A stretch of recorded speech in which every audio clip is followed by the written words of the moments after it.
चुपचाप बैठे हैं।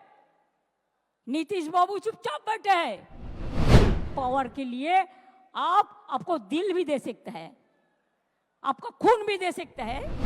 हर समाज में कुछ कुछ गद्दार होता है, वो भी रुपया लेके जो डाल में बैठते हैं उसको ही काटते हैं। ममता बनर्जी ने आज सालों बाद मुख्यमंत्री नीतीश कुमार को याद किया है। जब इंडिया ब्लॉक की बैठकें हो रही थी उस वक्त ममता बनर्जी और नीतीश कुमार साथ नजर आते थे, लेकिन अब सालों बाद ममता बनर्जी नीतीश कुमार को याद करने लगी। दरअसल आज वेस्ट बंगाल में एक मुस्लिम कॉन्फ्रेंस का आयोजन किया गया था, जहां पर ममता बनर्जी भाषण दे रही थी। भाषण देने के दौरान उन्होंने कई सारे पहलू पर बातचीत की, लेकिन नीतीश कुमार पर भी एक बड़ा कटाक्ष किया। उन्होंने कहा कि नीतीश कुमार चुपचाप हाथ पर हाथ धरे बैठे रहते हैं। थोड़े से पावर के लिए ये लोग अपना खून भी दे देंगे, ये लोग अपना दिल भी दे देंगे। आप देख लीजिए, वक्फ कानून बना, बीजेपी तो है ही मुसलमान विरोधी। बीजेपी कभी भी माइनॉरिटी के बारे में नहीं सोचती है, सिर्फ मेजॉरिटी के बारे में सोचती है, उसमें भी सिर्फ हिंदुओं के बारे में सोचती है। और हम हैं जो हिंदू मुसलमान दोनों के बारे में सोचते हैं। देख लीजिए पश्चिम बंगाल में किस तरीके से मुसलमान के घर पर अगर ईद होती है तो हिंदू वहाँ जाते हैं। मैं अगर कभी ईद में चली जाऊँ तो ये लोग तो मेरा सरनेम बदल देते हैं, ममता बनर्जी की जगह कुछ और लगा देते हैं। ये लोग ऐसे ऐसे लोग हैं। यहाँ तो हर घर में सरस्वती पूजा मनाया जाता है, दुर्गा पूजा मनाया जाता है, मुसलमान और हिंदू एक साथ मिलकर मनाते हैं। हमारे यहाँ कभी ऐसा कुछ नहीं होता। लेकिन ये बीजेपी जो इस तरीके की नीतियों पर काम करती है, जो अवसरवादी है, इस तरीके का काम करते हैं, इन लोगों को समझने की ज़रूरत है। और आप लोग वोट देते हैं ना, इन लोगों को वोट देना चाहिए क्या? आप देख लीजिए, वक्फ कानून बना, नीतीश कुमार हाथ पर हाथ धरे बैठे हुए हैं। नीतीश कुमार को कुछ बोलना चाहिए, इन्होंने कुछ बोला ही नहीं। वहीं तेलुगु देशम पार्टी के बारे में बात करें, टीडीपी के बारे में, चंद्रबाबू नायडू भी चुपचाप बैठे हुए हैं। क्यों है ये लोग चुप? क्योंकि थोड़ी सी पावर के लिए ये लोग अपना सब कुछ बेच देंगे, खून दे देंगे, दिल दे देंगे, सब कुछ दे देंगे ये लोग। थोड़ा सा पावर इन लोगों को चाहिए केंद्र में, और ये लोग, इतना बड़ा कानून बन गया लेकिन इन लोगों ने कुछ नहीं किया।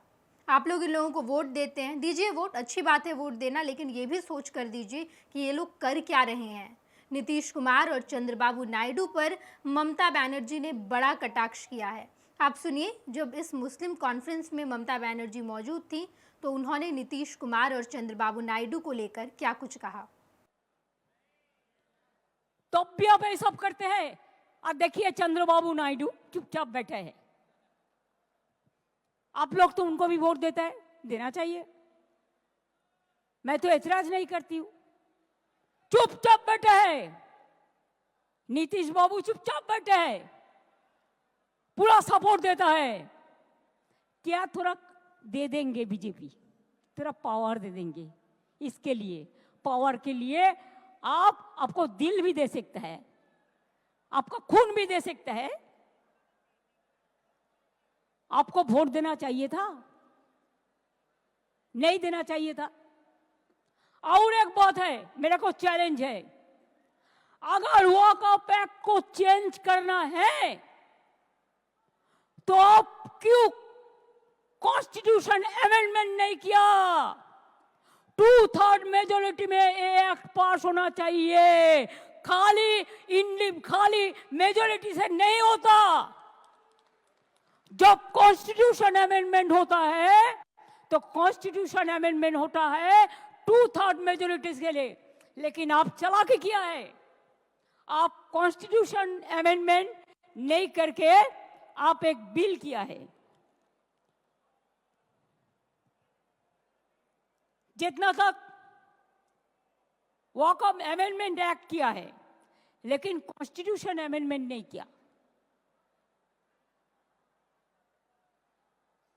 कि कॉन्स्टिट्यूशन अमेंडमेंट करते आपको 2/3 मेजोरिटी का जरूरत था, এটা আপনারা করেননি।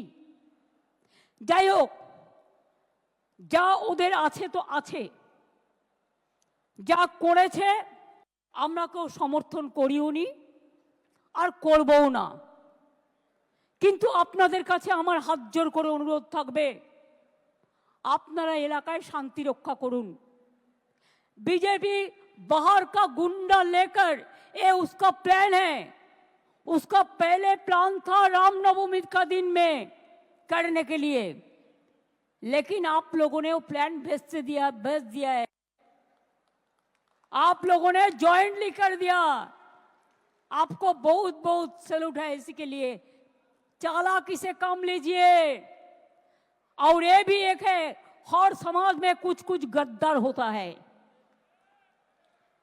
वो भी रुपया लेके जो डाल में बैठता है उसको ही काटता है।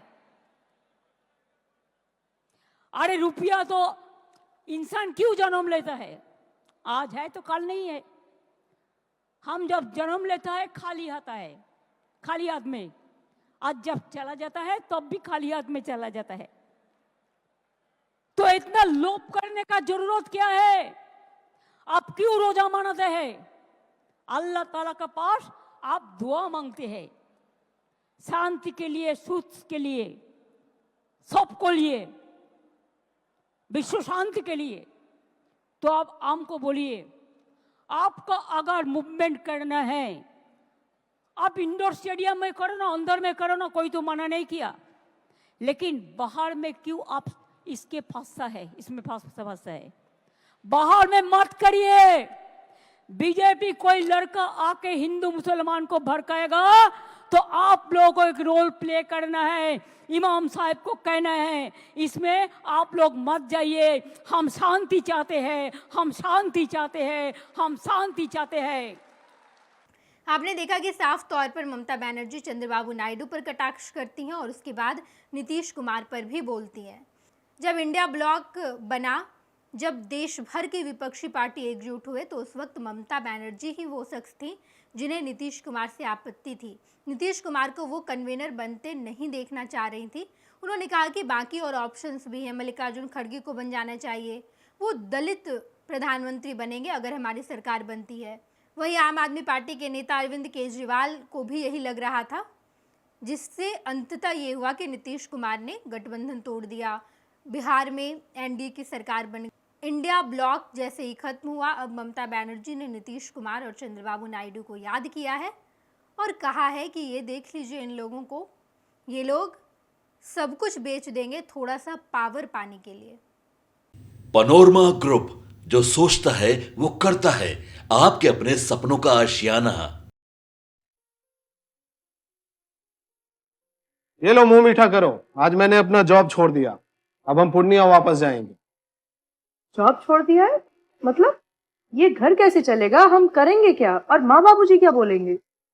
इसलिए मैं एक और मिठाई का डब्बा लाया। अपने बिजनेस के लिए लोन अप्रूव हो गया।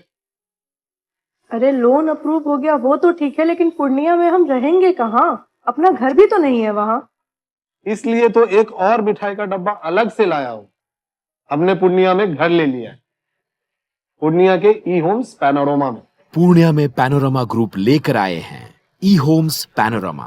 बड़ा घर, आलीशान जिंदगी और अत्याधुनिक सुविधाओं के संग। अरे अरे, अब क्यों मुंह मीठा करवा रही हो? क्योंकि हम घर वापसी जो कर रहे हैं। घर वापसी की खुशी पूर्णिया में ई होम्स पैनोरमा के संग। E Homes Panorama, luxurious lifestyle redefined.